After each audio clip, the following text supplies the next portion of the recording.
Hello, everyone. Welcome to another episode of the Cybersecurity Recruiter podcast. Today, I'm joined by Carlos Fernandes. How you doing, Carlos? I'm doing terrific. Good. Yes, nice to see you again, my friend. We had a nice phone call a while back now, and I know we exchanged like video messages and messages on LinkedIn and stuff like that, and you're here, there, and everywhere. So thanks for making the time today. Absolutely. Looking forward to it. Yeah, no, likewise. And I'll do you a bit of an intro, Carlos, for the listeners that don't know who you are. I started off in the United States Air Force. It'll be nice to hear about your transition from there. You were in the US Air Force for 10 years, moved on to be a senior engineer, progressed up to system engineer for CIAC. You then progressed up to management for electronic data systems, then held various management and principal level roles and progressed up to director level at Booz Allen. Again, various different management roles across L3 Communications and Global Inc. You then spent some time at CACI International, and then you held various different positions at management and partner level and VP level. And you are currently the founder and CEO of Agile Cyber Security Solutions, a position that you've held now for almost 15 years, 13 to 15 years. So, yeah, welcome to the show, my friend. Yeah, glad to be here. I wasn't sure what to expect, but this is exciting. Yeah. Right. For everyone listening, me and Carlos have just been chatting about traveling and where we are in the world. 95% of our recruitment takes place in the US, but I'm in Dubai now with the team spread out all over the world. I know you're in the US right now, but you're going to be in Lisbon shortly. Yeah, I think we're having a competition, being you, to see who can rack up the most air miles, Carlos, at the minute. Absolutely. Yeah. It's crazy. Stuff going on in Newark. So we have a connecting flight from Palm Beach through Newark to Lisbon. After this call, I'm try to get that changed because there's been a lot of going on in Newark. Okay. I reckon when you get over to Lisbon in that Portuguese sunshine, I'm sure you'll find a nice little wine bar and a nice little restaurant, and I'm sure you'll be relaxed once you get there, I'm sure. Absolutely. Yes, sir.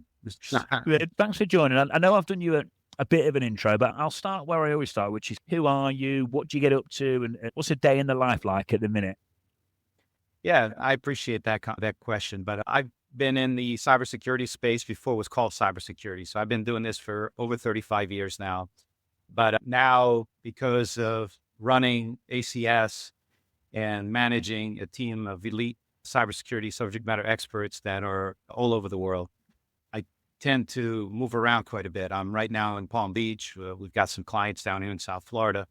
Tomorrow, I get on a flight tomorrow afternoon to Lisbon, and I'll probably spend most of the summer traveling between Europe. I'll probably be going down to South America. We're working on some engagements down in South America as well.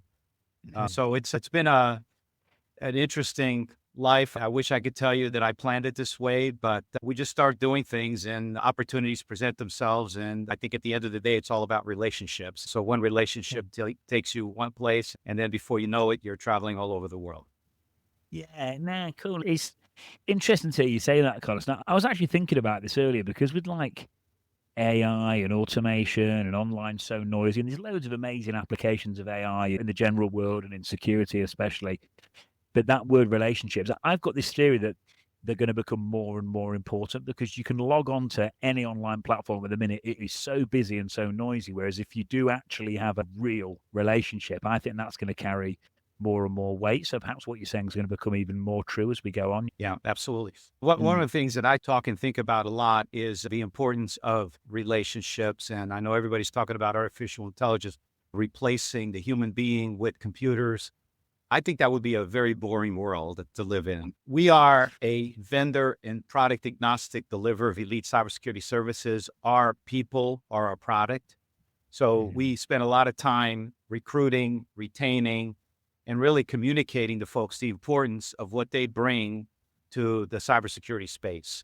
And so that's really where we focus. And really, the vendor community oftentimes doesn't like when I say that the product is the problem. And in reality, it really is. As you add more products into the cyber ecosystem, you increase the attack surface for the advanced and persistent threat. So that provides more opportunities for us. But of course, the customer is negatively impacted because that creates an adversarial opportunity for those advanced and persistent threats. Yeah, it's true, because probably as well as increasing the attack service, it probably lulls the customer into a false sense of security because they've got lots and lots of tools. They probably think they're safe. You're absolutely right. Yeah. As a matter of fact, the other thing that we talk about is complexity is enemy to security. So we help our customers try to understand the importance of less product is better. Oftentimes the vendor community, and I don't want to beat up on vendors too much here on this call, but the vendor communities oftentimes, they want to just sell more product. And so without really explaining to the customer the consequences. And sometimes you have products that already do multiple things, but oftentimes the customer doesn't know that if you flip a few switches, you can get more capabilities out of the product versus buying additional product. Yeah, as well. I think as well, Carlos, the way technology is moving, it's like when I look at all these different things that are coming out, and it's so true. People don't, I know from the recruitment world, people don't use the stuff that they could use that they've got readily available. They just don't have the knowledge. So when we do talk about AI doing this and AI doing that, I've got another theory that the technology can move as fast as it likes, but to humans. Right. That's right. Yeah. Now, speaking of that, I used to spend a lot of time at the United States Pentagon, which is by most people consider that one of the biggest targets in the world for hackers. Everybody's trying to get in there and try to exploit potential vulnerabilities that exist within that environment. But I used to go into the basement and there were closets filled with product that had never been opened. You know, technology has changed so rapidly. I've got to also mention that. But sometimes you delay the deployment, and by the time you're ready to deployment, the next version has come out. So that particular product or suite of products, they're obsolete because you got a new version coming out. You never end up deploying something that you bought because there were delays. And also there's all kinds of complexities within the United States Department of Defense and even in global defense departments that the deployment oftentimes takes a lot longer than in the commercial environment. Yeah, and Carlos, is it as well like the practicality of deploying stuff when business and day-to-day operations are in motion? It's sometimes quite hard to actually get something implemented when it's all systems go all day, every day, like it is in most businesses or most governments and so on and so forth. That's right. A lot of folks are more focused on the tactical aspects, the blocking and tackling of cybersecurity. And so we end up spending a lot of time in trying to get our customers moving in the direction of cybersecurity strategy, cybersecurity architecture, even either improving their existing architecture or building a cybersecurity architecture from the ground up.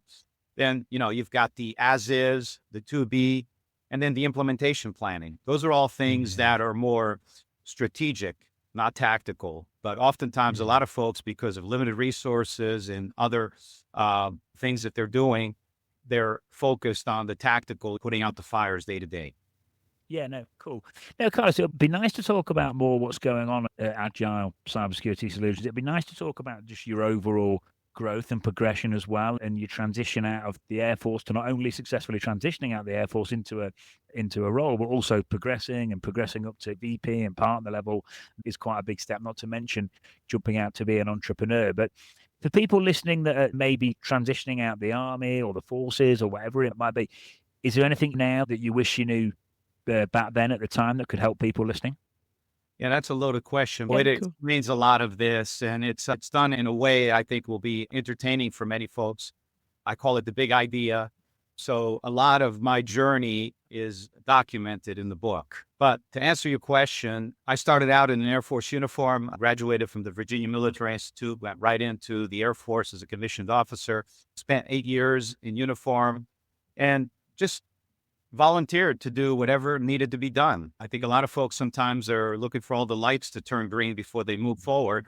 I just leaned forward and did whatever was before me. Back then, this was 1990 when the internet was in its infancy.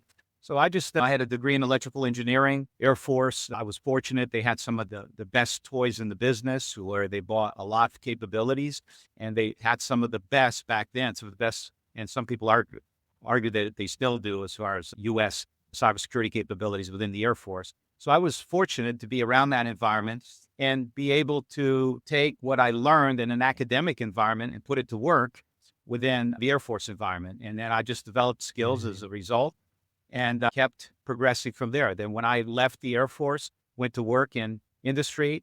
And once again, fortunate to have mentors that would encourage me, challenge me. And those are the things that I focused on. What's before me today? What is it that I can do today that would make a difference? And so that's really where my mindset was. And it still is today. We're looking at solving some of the most difficult problems within our client space. I'm looking to recruit and retain the best cybersecurity professionals in the world. I'm getting calls from folks that heard about us. They would like to join the team. So these are great things. And once you start getting calls, things start coming together and you start realizing that maybe you're doing something right. Yeah, definitely, my friend. Yeah, I suppose as well with doing a good job on a consistent basis. And I suppose it comes with time, Carlos, and patience as well, doesn't it? That's to get to that position's probably not a 5-minute job. And I think sometimes in this day and age with social media, some people think that it is, but it's just not. No, absolutely not. So people call and say, so how did you get to where you are? And oftentimes it's hard to put it all into words because you just do the best what you know at that particular point in time and take full advantage of that particular opportunity that's before you at the time. So that's really what I've done. I've tried to engage with people that I felt were ethical folks that were interested and providing the client with the very best possible support that they were able to provide them. And so when you do that, when you look out for the customer and you take care of your people, good things happen. Yeah, no, definitely. And the thing you mentioned as well is you mentioned some people wait for all the lights to turn green, whereas you just, I think you said you basically leaned forward. You just took massive action. And I think that is a massive point because myself doing it sometimes now, if I want to look up something to do with recruitment or what we're going on, you can get all this advice and some of it's great, but it can almost prevent you from taking action because you've got all these people giving you all this advice. And it's like, sometimes you just got to do it. Yes. One of my credos, I call it a credo, and sometimes I get criticized for it, but it's worked well for me. It's think quickly, act decisively. Oftentimes people just, take too much time to try to figure things out. I think that there are times where you have to spend some time thinking about your decisions before you make them, and that's fair.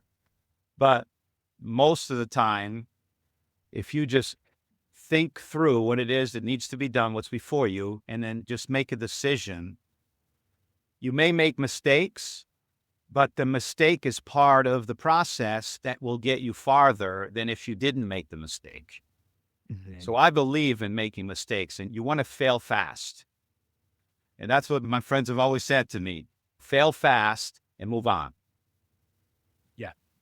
Yeah, cool. I like that as well, because if I make a mistake, which I do, sometimes I can just beat myself up and get really frustrated. But you're right. If it was just easy to go from there to the finish line, then everyone will be running cybersecurity businesses and wildly successful in the space of a year or two. So obviously, it's not going to work like that. And I suppose making a mistake, it is just part of the process. But it's nice to hear you say that because I think from a mindset perspective as well, it can probably keep you in a much better place. And of course, now it's easy for me to say a lot of this stuff because I've been doing this for 35 years. Folks that are just getting in, that sounds good, but are you just giving me a talk track? But I could genuinely say that I've lived all of this stuff. And so over time, you live and learn and you experience things, and those experiences shape you into who you are today. And then really the other thing that I get excited about what I do now is that I get a lot of young guys that are calling me. I've got relationships with colleges and universities, my alma mater at the Virginia Military Institute. I get calls from folks there that are trying to figure out what they're going to do. Some that are going into the military, they've got a career track, but then they want to start developing relationships. They call me, say, "Lee, I'm very interested in cybersecurity. What do I do? What should I volunteer for? I know you were in the military. Can you give me some advice?" So it's really stimulating to be able to engage with these kids that are just getting started and they're really ambitious. Some of them get a bad reputation, this next generation that are lazy and stuff. I don't see that. I see a lot of really young kids that are leaning forward, that are really excited. They want to solve difficult problems. And I enjoy having those conversations with these young folks. Yeah. No, I think you're right about young people coming through. They get a bad reputation and it's not justified because I'm the same. Like I've got a team, 7 of us in total, and I love taking people on that are younger, perhaps haven't got the experience, but they're that really want to learn. Yes, it's more work. Yes, it's loads of stress and lots of messages on Slack and stuff like that, but it's good fun. Yeah.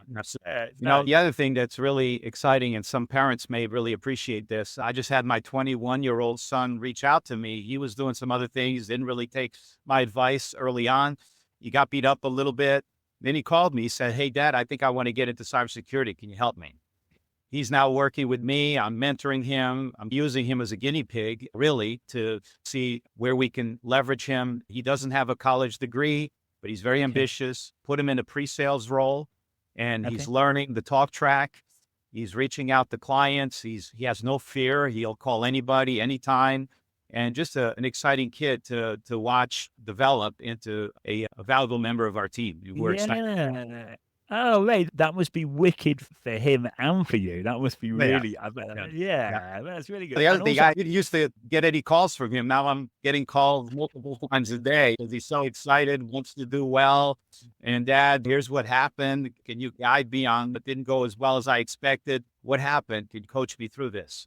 Which is great. Cool, yeah, good. I think the move of putting him into a pre-sales role as well, I think that's a good move because that will certainly really enable him to refine the communication piece within security. And that is, yes, the technical stuff matters, but if he's got that ability to articulate risk and communicate well, that alone will take him far, won't it? That's right. Yeah. Yeah. Cool. Okay, good. You'd have to keep me updated. No arguments yet then? It's all been okay so far? No arguments? No. Every now and then. But he's used to that because he's the youngest of four. We have four children, so he's our youngest. So I've got 7, 25, 24, and 21. The two girls are in the middle, the boys are on the ends. Okay, cool. So, Carlos, before we move on to jumping into the entrepreneurial space and stuff like that, when you've come out of the US Air Force, you've progressed pretty quickly there as well, like held positions at VP level, director level, management level. For anyone listening that's on that journey or on that career progression journey, what enabled you to get into those spots? What enabled you to progress up to those positions where perhaps others couldn't? Sure. Like I said before, you do your very best on a daily basis and opportunities present themselves. That's really all I've done. I wish I had a secret formula to tell folks. Everybody wants to know, what's the formula? How do I get from point A to point B? So you just do your very best where you're at, and people will recognize you. I've always tried to put in hard day's work, make sure that I'm providing value where I have the ability to do. And over time, that gets recognized. Sometimes people don't emphasize the importance of just hard work. Get in there, grind it out. Just do whatever it needs to be done. If you need to pick up the broom and sweep, get in early, leave late. That's what I try to do. I try to just, when I saw that things could be done better, I took the initiative, went and started making recommendations. Here's some things that I saw that maybe could be done better. And I went to folks within the organization that were in a position of influence. And I tried to engage with them and say, listen, I saw this. I thought that maybe we can try doing it this way. Sometimes they would say, no, we tried that. It didn't work out, but thanks for. Other times they would say, we never really thought of that. Maybe we can use you to experiment with that. Why don't you lean forward? Let's try it, and then we'll monitor and see how it works. Yeah, no, cool. I like that as well about just maximizing each day, because I think, and I know I'm guilty of this, sometimes we can focus too much on the end results. But if you do just come in, let's say easier said than done sometimes to just show up, kind of focus on the process only and not think about the results. But if you do, it does pay. And I think sometimes the world can be quite a cruel place in the short term. But in the long term, is if you come in and you're consistent and that compounds over 2, 3, 4, 10, or in your case, 35 years, very rarely is the world cruel at that point. You normally, after the longer term you look at, probably the better position that most people are in. That's right. The other thing that I emphasize, everybody likes to point out problems. But when folks come to me and point out a problem, I'm always expecting them to also bring with them a solution. Because just to complain is not enough. If you're not happy with a situation, sure, okay, you want to fix it, let's come up with a solution. It's optimism, having a positive mindset. If you have a pessimist that you're dealing with, do your best to counter that pessimism with an optimistic point of view, just to challenge the status quo. I like to be a contrarian and engage people. If they say something, I may bring out a contrarian perspective, just see how they respond. And I'm looking for folks that will say, whatever it takes, let's do it. Let's get it done. Life's short. Let's make it happen. Let's get it done. Yeah, I like the thing of when people want to come to you with a problem, they need to come with at least a potential solution as well, because I think that probably gets people's mindset at least on the way in the right direction, or maybe all the way there, depending on where their mind. Yeah. That also demonstrates leadership as well. There's individuals that have leadership potential. Can they influence change in a positive way? Or do they have the potential of getting involved with folks that maybe are a little beat up, maybe they're a little pessimistic? Can you influence change to get them to change and get them to contribute to being part of the solution versus just staying within the problem? Yeah. Yeah, cool. So, Carlos, as we move towards the entrepreneurial journey and stuff like that, it'd be nice to get into what you're doing on the hiring front. From listening to you speak, you're not just recruiting, but retaining people and teaching them and really progressing them, which I'm imagining is getting quite a lot of loyalty within the organization over the years. But what was it like taking that leap? Was it as many sleepless nights as I might expect? Here's a great question, by the way. But once again, this whole concept of recruiting and retaining, I spent a lot of time within the United States intelligence community. They've got ways that they recruit and retain. We try to take the best of what I learned within that community and apply it to ACS. Go out there and identify folks that I want to be part of the team and create opportunities to bring them on. And so sometimes you have to take non-traditional approaches to recruit folks that are at the elite level, because most of our folks are at that level from a cybersecurity perspective.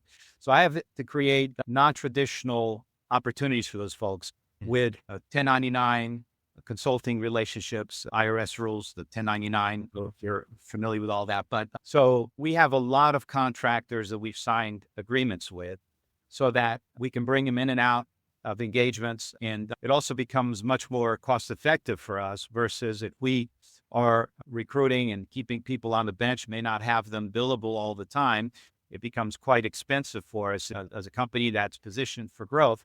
We need to have the ability to be able to go out there and secure contracts and quickly scale up. And this is one way that I found that I could scale up, is having a cadre, a bullpen, if you will, of 1099 consultants that we could reach out to and bring into relationships. And those folks oftentimes, because they have more skin in the game than a traditional employee, they're much better on the delivery side than others that would maybe be an employee-minded person. So that's the way we've been able to build the company that we have and be able to scale quickly, and also find the deep subject matter experts that we're seeking to lead some of the engagements that we're currently involved with.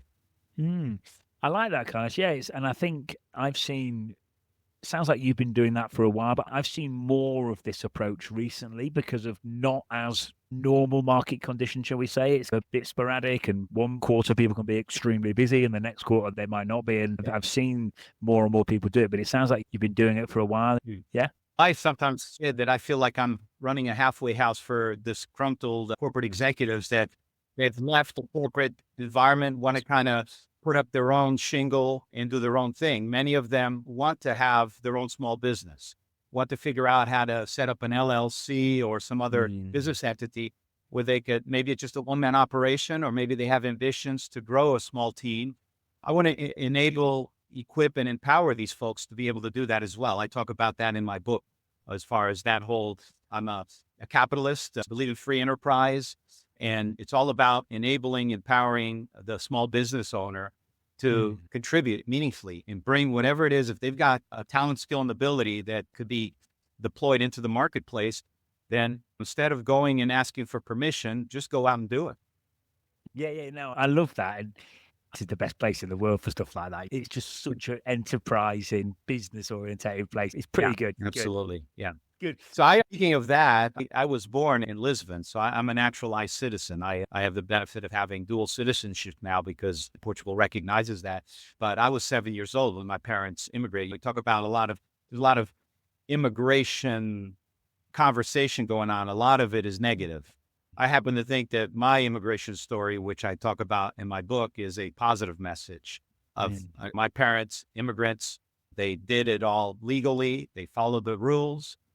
They created opportunities for my sister and I, and even though my father has passed, his legacy continues. Yeah, yeah, definitely. And it's, yeah, that's definitely a success story for you and a success story for the country of the US as well. It's good for everyone. Yeah, yeah, Absolutely. and for other people. We'll put your book in the show notes, by the way, Carlos. When this goes out, it'll go on Spotify, YouTube, and Apple Pod. So for everyone listening, we'll get it in the show notes. Is there anything else you can tell us about the book, or is it a case of people should just read it, or a bit of both? A publisher, it's a small publisher in Virginia. And we started talking. And after I shared some of ideas and thoughts that I had about my life's experiences, he said, we should probably get together and write a book. And he actually helped me with the book. And it was a labor of love. I really enjoyed it. It was not something that I had, until he brought it up, that I had thought of doing.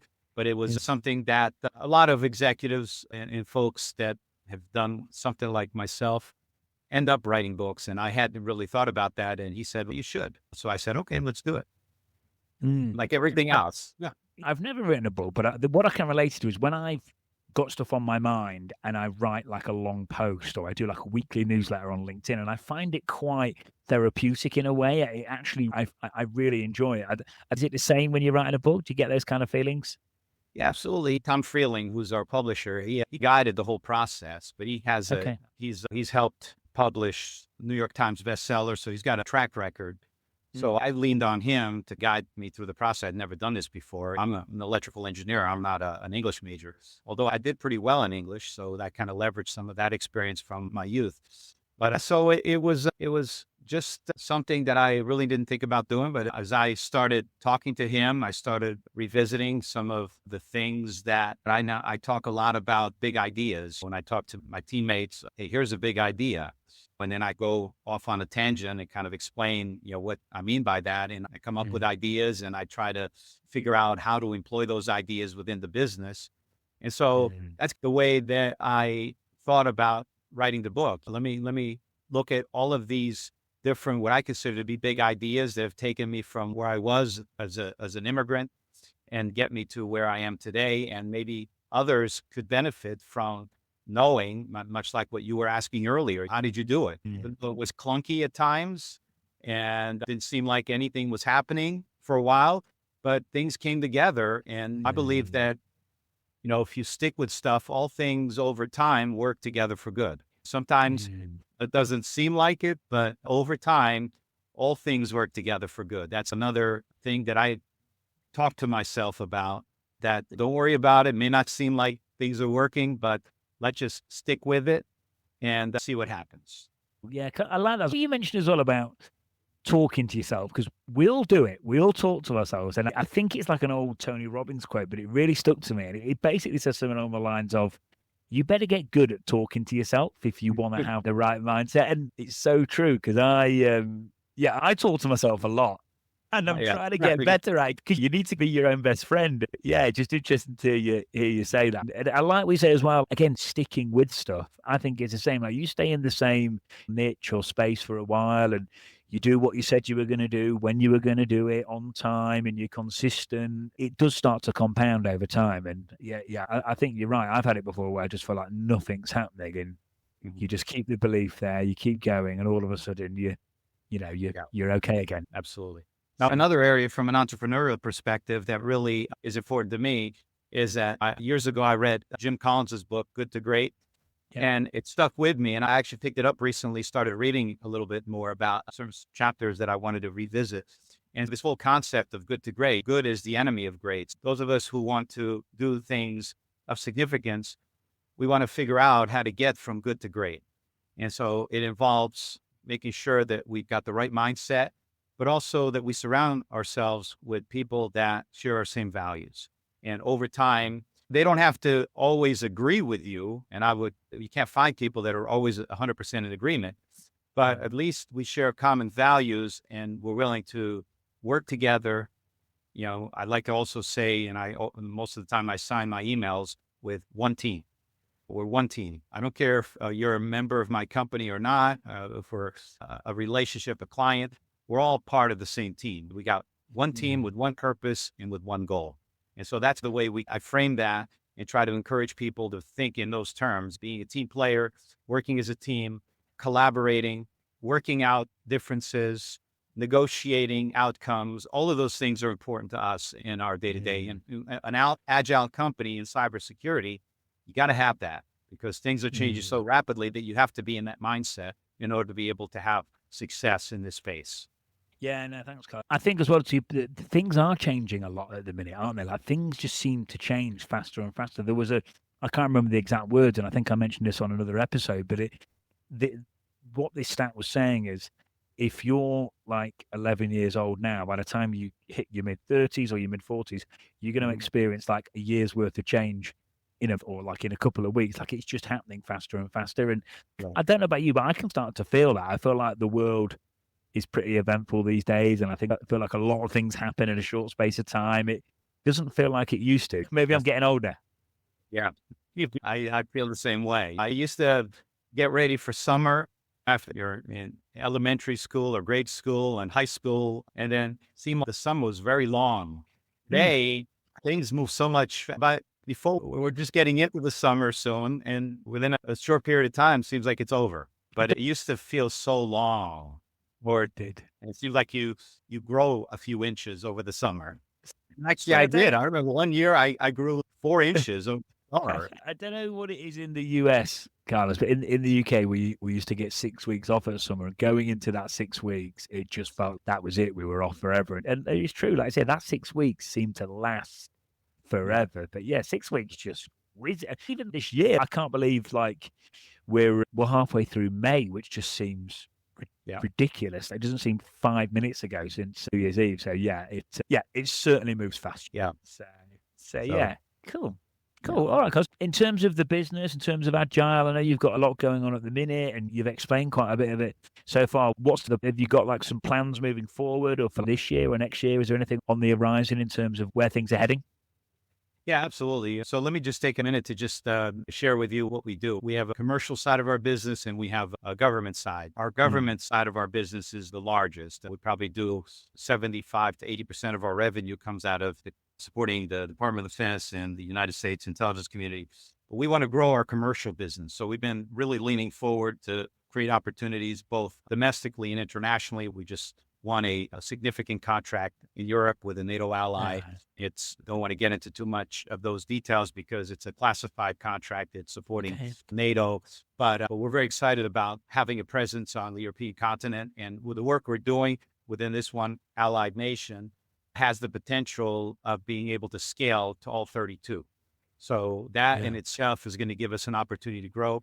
But then because success breeds success, we now have commercial entities that recognize that we're doing work within this nation's government. They recognize that we have the credibility to help them on the commercial marketplace as well. So we just won a couple of commercial contracts as well in Europe. So within the next 24 to 36 months, our goal is to get some balance, have our commercial business be at least at the same level as our government business, 50-50, maybe 40-60. Swayed more on the commercial side. We believe long-term commercial should be a bigger part of our business. So we're focused on doing that. If for no other reason, we want not to be too much dependent on the government business. We want to be able to have the ability to be able to grow and prosper long-term without having to depend on just government work. Yeah, cool. I can relate to that in a sense in recruitment. I've had it before over the years where I've had one client that I'm far too on, and it has its pros, but obviously you can become somewhat fragile. So yeah, that's nice. And kudos to you then for securing a new project. That sounds pretty cool. Absolutely. Yeah, cool. So they're the kind of main goals then, to really get the split on the revenue across commercial and the federal space, and just continue to grow and continue to maintain your reputation and stuff, and do what you do, yeah? Now, the other thing we're doing is we're establishing both tactical and strategic relationship with channel partners. And a lot of relationships that we have, they don't have the level of cybersecurity expertise in-house that we can bring to them. So we're identifying those entities that could benefit from having us collaborate with them. And they, in essence, taking some of our cybersecurity capabilities, adding them to their portfolio, and be able to take that to their existing client base. So that gives them an opportunity to add more capabilities and gives us an opportunity to go in and tell our story to their clients that are trusted relationships versus going out there knocking on doors and trying to find new customers or something. That's always been our model, to work through trusted relationships. And that's really one of the secrets to our success, is from retaining our delivery people, but also retaining our clients. We have a 91% retention rate with our clients over the last 13 years. We feel like because of that, we're doing something right. Customers, they experience us, they don't want to let go. We basically create the stickiness that allows us to stay engaged in a meaningful way with our client relationships. Yeah, that's really good. That retention rate is really, so that's just from doing a good job, Carlos. But are there any other secrets to get that kind of level of retention, would you say? Any secret sauce you can share with us? I think, and I've thought a lot about this, but the way we engage with our customers is that we want to bring in individuals within that environment that would be considered to be indispensable. So we focus on filling the hardest positions within a contract. Oftentimes we have the large companies, Booz Allen, Tacky, or SAIC. They have needs and have these positions that go unfilled because they can't find the right person. So they reach out to me and say, listen, I need this person with this particular skill set. Oftentimes I know where that person is. And if it's an opportunity that is exciting and that would benefit not only the customer, but benefit the individual from a career enhancement opportunity, I'm able to bring that individual, introduce them to that very difficult to fill position. And I wish I could tell you some of them, but we're under non-disclosure. I can't tell you about the specifics, but we have individuals that are in very senior positions that are leading, and we're not the prime contractor on that particular contract. We're a subcontractor, but we're in the key positions that are very hard to fill simply because our prime contractors trust us and depend on us to go out into the marketplace and find those people that are the hardest people to find that could fill these positions, but also that they're culturally the right fit. Because you can have people that are very talented, but they may not be the cultural fit for that particular engagement. So we look at all of that. We take a holistic approach to all of these things. Yeah, cool. Yeah, cool. I like that, my friend. I know we've mentioned, I always like to ask people about books or podcasts or content they're consuming online, which is making them a better or the best version of themselves. I know we've mentioned your book. I know you've mentioned Colin's Good to Great, which I know is an absolute classic. Is there anything else out there that you've been consuming that could help folks listening? Let me show you one right now. I'm just going to make a plug for a friend of mine. He's a brigadier general, retired. He ran the Army Cyber. He was the commander of Army Cyber. He just retired.